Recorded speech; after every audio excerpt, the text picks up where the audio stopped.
Hello po. Hello po sa inyong lahat. Isang magandang umaga po sa inyong lahat. Ngayon po ay 15 ng Enero. At ang oras po dito sa Los Angeles, California ay alas 6:45 ng umaga. Miyerkules po ngayon, Miyerkules.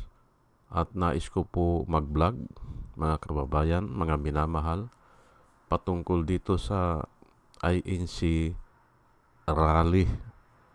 Ang topic ko po ngayon ay what now after the INC rally, is there a change? Yan po ang topic ko. May nabago ba? Ay wala po. Wala. At marami rin ang nagtatapik na ganito. Pero ito ay tulong ko na lang sa kanila, para ma-explain ng maigi na walang pagbabago diyan sa ganyan. Pero kahapon ay na-explain ko na kung bakit walang peace. Ngayon naman ay ang katanungan po natin ay may pagbabago ba o may mababago ba na magaganap? Ay wala po.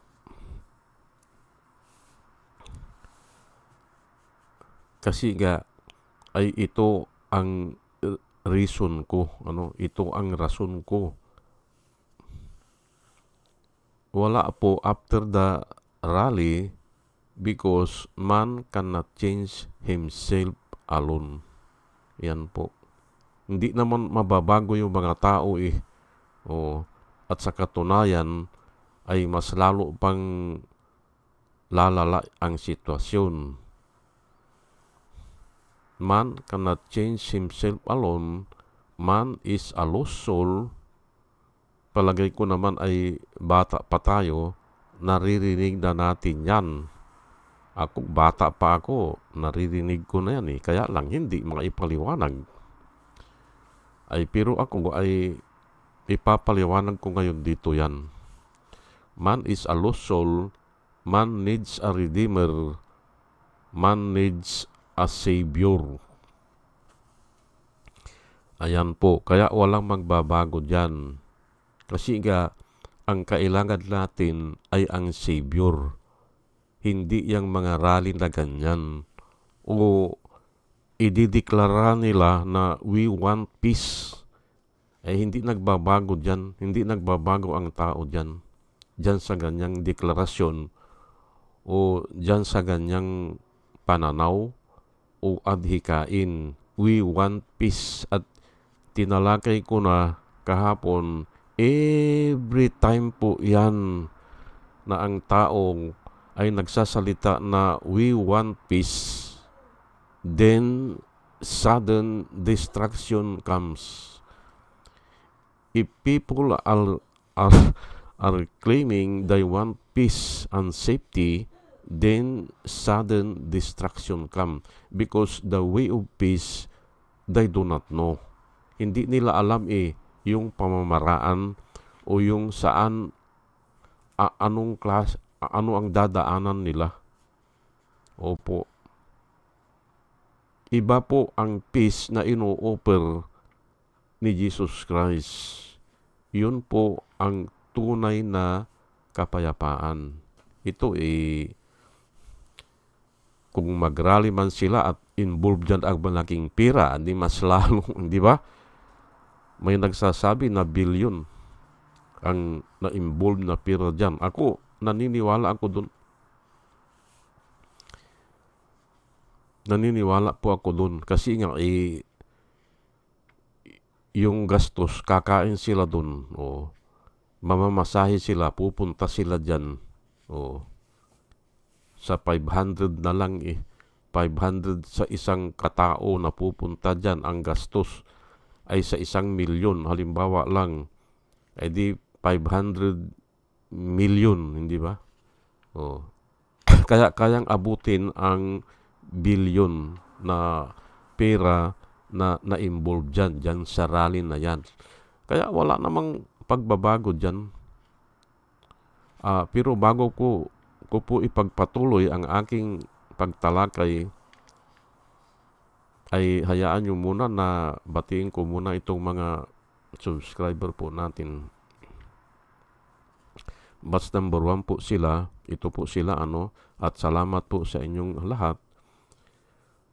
Rosana Narumi ng Japan, Al Ulalya ng Bacolor, Pampanga, Libra Girl, Alex Sarmiento, Dolor Garcia ng Milano, Italy, Nana Antibi ng Bahrain, Will Utaib ng Laguna, Nelson Balyaran, Julia Magbanua ng Singapore, Andre Deliver, Arnold Pernan ng Cebu, Larry Narbais, Jos Shalan, Elenita Sklapler ng Germany, Ben Puno, Liti Peralta ng Mamburao, Occidental Mindoro, Maribel Baligat Culio, Kirti Q, Juna M, Rinaldo Abintino, Mer Herrera ng Evanston, Illinois, Ernesto Aburque, Pleasure Eduarte, Hiasmin San Juan, Roman Di Paz, Mary Grace Santos, Pacmando, John Cabrera, Lowen Sigako, Ike Maglasang, Linda Trasmonte, Linda Walton, Sasha Andigwid,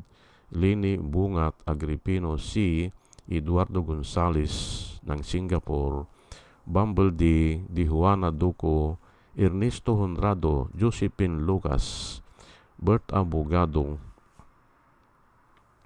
Demetrio Pascual, Solidad de Maculangan, Brinda Martin, C.J. Torrio, Melchor Tolentino, Brother Pacamara, Manuel Lim, Danilo Magno, Lawrence Alindayo, Edelberto Infante, Boss Reyes, Paul Vincent Lim, Sonny Gaya, Rupino Baldos, Betty Velasco, William Elay, John D5, Victorino Ripran, Norman Nabatar, Bonifacio Avila, Danilo Magno, Carl Arman, Salvi Ibanez, Dumus Ticton, Tibtib Mercado, Bernadette Francisco, User P.O., Cyril Andres, Hermihenel Dugardi, Rubin Delpin, Mama Gina, Lanzo Mintak, Leonardo Asibis, at saka si Jose Tosi.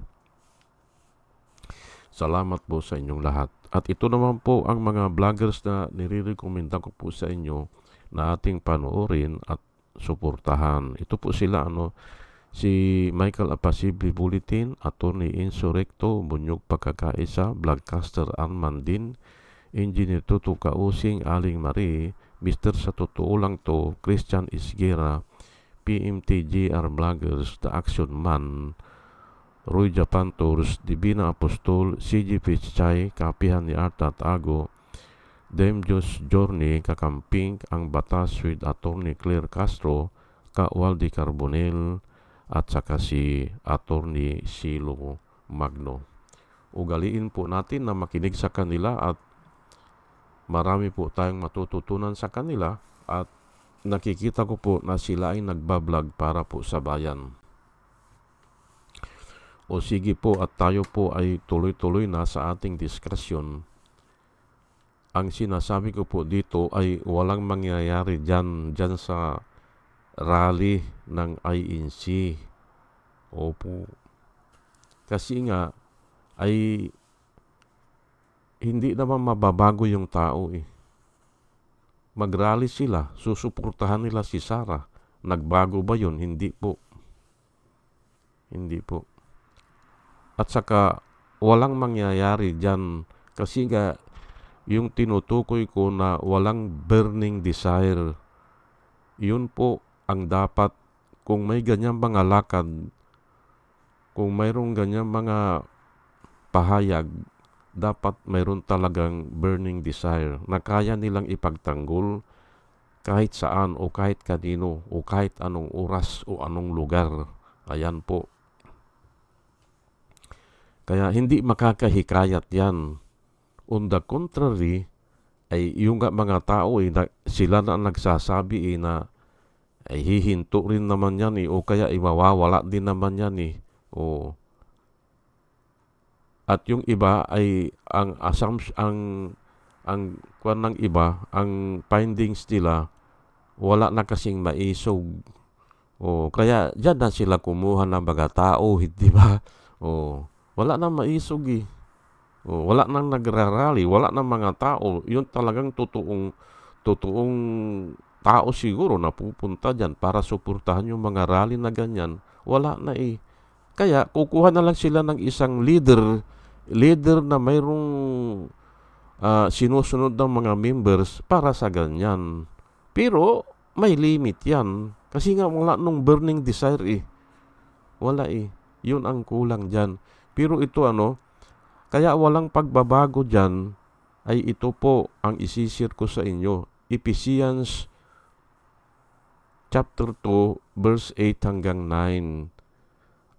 Ang nakakapagpabago po sa tao, yung Redeemer, yung Savior. Yan po. Wala nang iba. Hindi kayang baguhin ng tao ang kanyang sarili.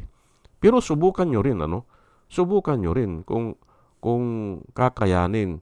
Pero ako alam ko, unless na may tulong ang Diyos sa inyo, mahirap baguhin.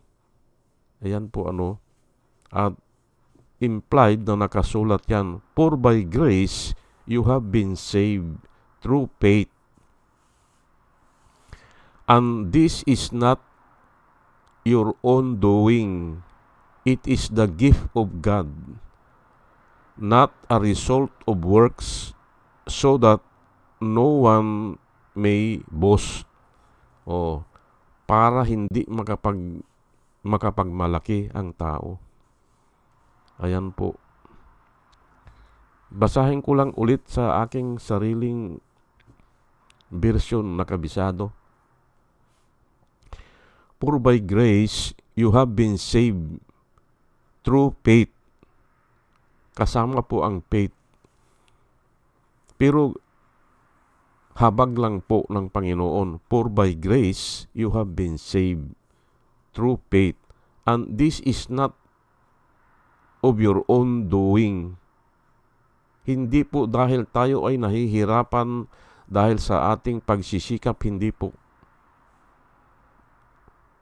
It is the gift of God. Regalo po yan ng Panginoon. Yang saving grace. At yan lang po ang makakapagpabago sa tao.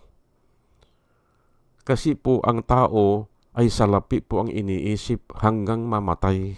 Salapi. Yan po ang katotohanan sa tao. Gusto niya kapangyarihan. Papatay nga ng tao yan para masunod ang kanyang kagustuhan na salapi at saka kapangyarihan. Ayan po. It is the gift of God.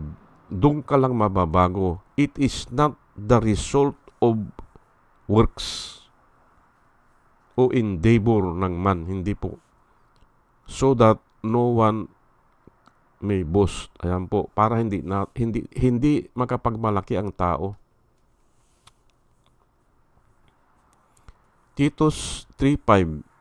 He saved us not because of works done by us in righteousness. Inulit na naman ito kay Titus. Ayan.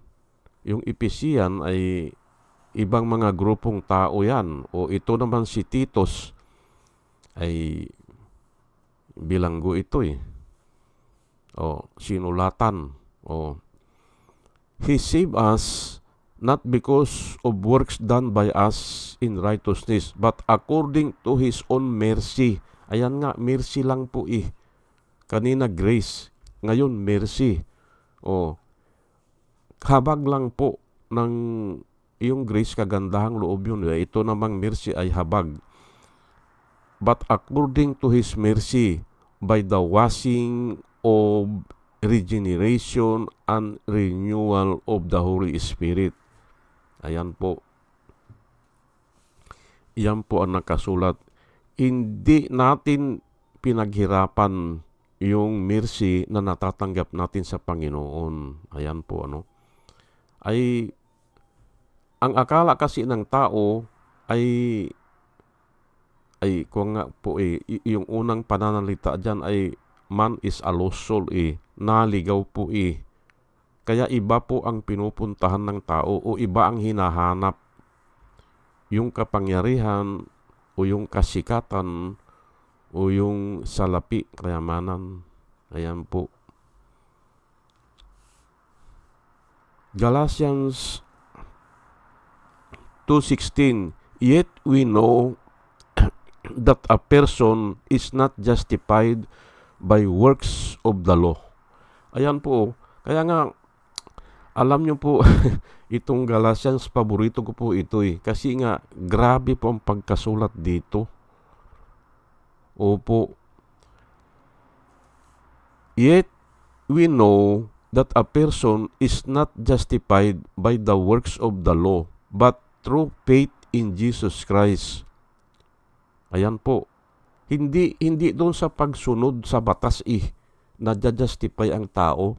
At sa katotohanan naman talaga talaga wala naman nakakasunod sa batas po talaga Opo. Yang sinasabi nila na no one is above the law, yung sinasabi nila na i-implement natin ang batas, hindi ba? Napag-aralan ko po, ginagamit lang yan para ibilanggo yung tao na gusto nilang ibilanggo. Pero sila, libre sila. Di ba? Ngayon na nachichik si Sarah, hindi ba? Nachichik siya sa paggastos niya ng yung confidential fund ay walang resibo o piki pala yung mga tao na nag-receive.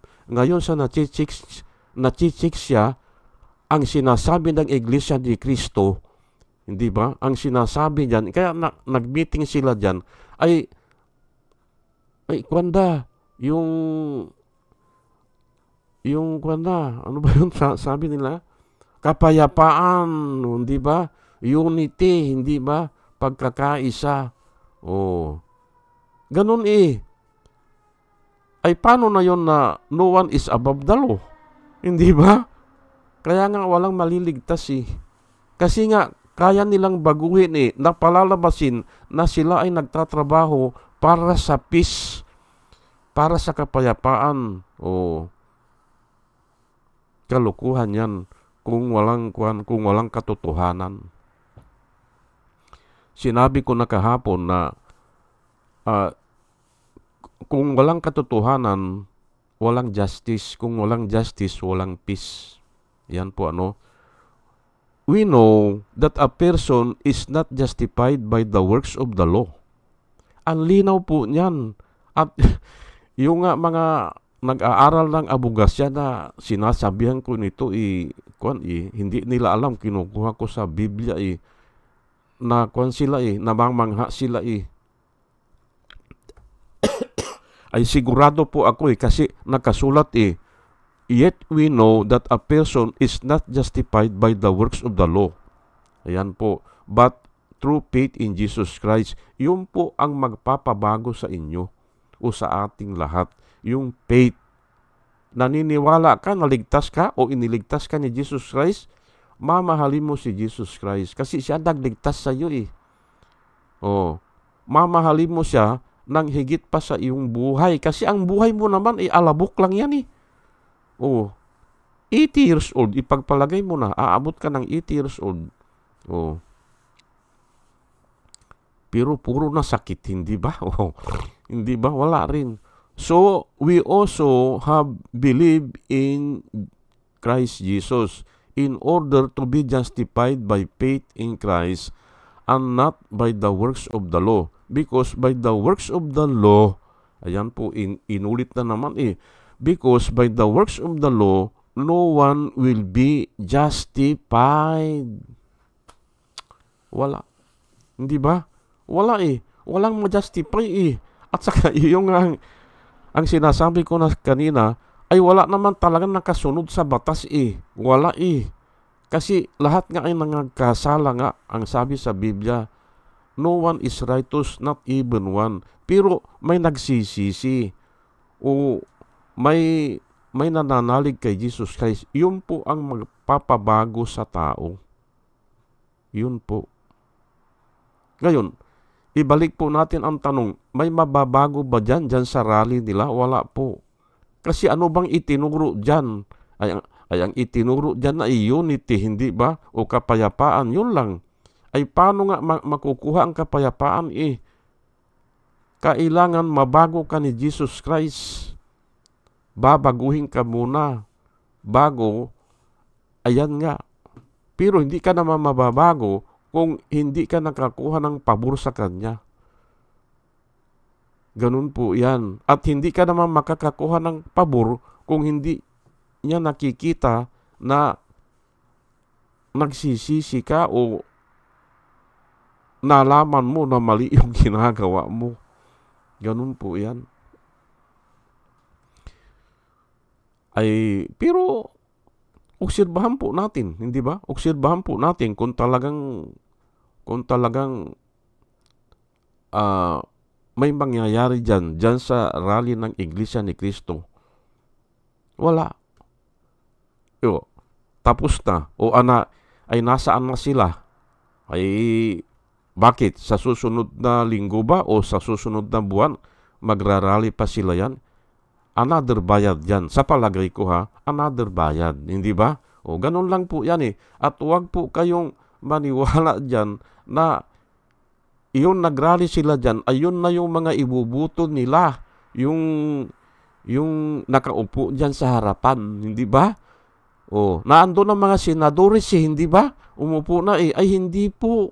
Kabisado ko pang Iglesia ni Cristo. Another bayad po yan. Doon sa listahan nila na ibibigay yan na siguro 3 gabi bago mag-eleksyon. Doon sila magdi-decide yan. Opo, 3 gabi bago mag-eleksyon, pinapagala na nila yung sino ang ibubuto nila. May mga listahan na sila yan. Pero another yun. Ay sus naman. Sige po at hanggang dito na lang po yan lang po ang masasabi ko dyan. Opo, walang pagbabago dyan. Kasi nga, wala namang nilalaban hindi ba? Hindi naman nila maipaglaban Whereas yung panawagan na impeach Sara ay palakas ng palakas. Opo, kasi nga may burning desire At yan po nanggagaling po sa Diyos yan. Kasi nga totoo Kailangan kasi ang unang requirements po ay totoo. Yung katotohanan ang naandyan. Opo. Hindi nga natatakot mamatay ang tao kung nagsasalita siya ng totoo Bakit? Ay kasi nga siya ay nagtatrabaho para sa totoo. Ay si Jesus Christ sinabi niya, I am the way, the truth, hindi ba? And the life. Ay kung nagtatrabaho ka sa totoo, ay nagtatrabaho ka sa Diyos.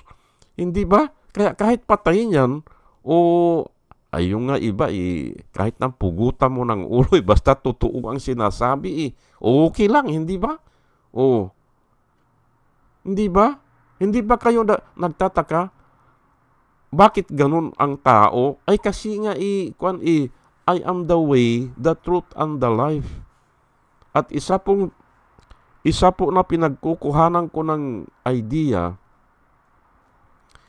bakit hindi natatakot ang tao na mamatay kung nagsasalita ng totoo?